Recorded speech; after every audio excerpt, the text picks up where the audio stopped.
The war in Ukraine is the largest conflict Europe has seen since the end of World War II. Russia and Ukraine remain locked in a full-scale fight with no clear end in sight. Although the conflict originally begun in 2014, it escalated into a full-blown invasion by 2022. Now, in 2025, Ukraine continues to hold the lines while Russia grows increasingly aggressive to gain more territory in Ukraine.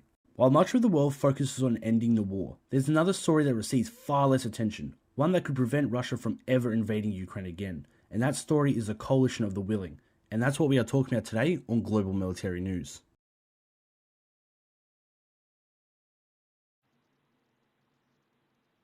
A lot of people are talking about how to end the war. Far few are thinking about how to make sure it never happens again. That's the important part people are missing. Russia already claimed in 2014 that it wouldn't invade again, and yet, in 2022, it did just that. Regardless of how the war ends in Ukraine will always have the fear of Russia trying again, unless something changes, and that's where the coalition of the willing steps in. Many people still associate the phrase coalition of the willing with military coalitions in the Middle East from the early 2000s, but this coalition is different. This coalition is focused on one goal, ensuring Russia can never invade Ukraine again. This coalition is made up of a number of countries. The biggest players are the United Kingdom, France, Germany, Japan, Australia, and Canada, along with several other supporting nations. All of them agree on one thing: Russia must never be allowed to step foot in Ukraine again. Ukraine's borders must remain secured.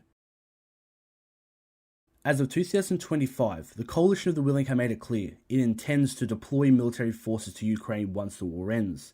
These foreign forces would be stationed along Ukraine's border as a deterrent, a clear message that any future invasion attempts would spark a border conflict with multiple nations.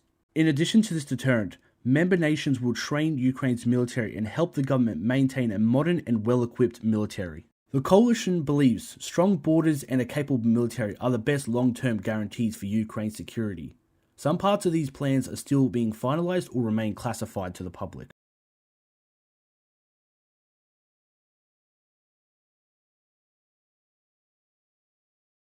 Yes, the coalition of the willing does exist, and the plans mentioned before are based on real discussion. The real question is whether the coalition will actually follow through once the war ends. Keeping foreign troops stationed overseas for a long period of time is expensive, politically challenging. Maintaining public support will be difficult for any nation regardless of how powerful they are. When it comes to the coalition's plans in Ukraine, they have to plan them right, and they have to expect some type of response from Russia, which will most likely be Russia would start with condemning the coalition and making out as a Western military occupation of Ukraine. We could also see Russia build its military up on the border like never seen before and spark a Cold War type of situation.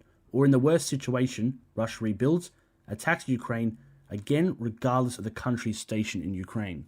There's a lot of situations that could play out from the coalition's plans in Ukraine, but regardless, Russia will not be happy about it and may weaponize the situation to gain more Russian support.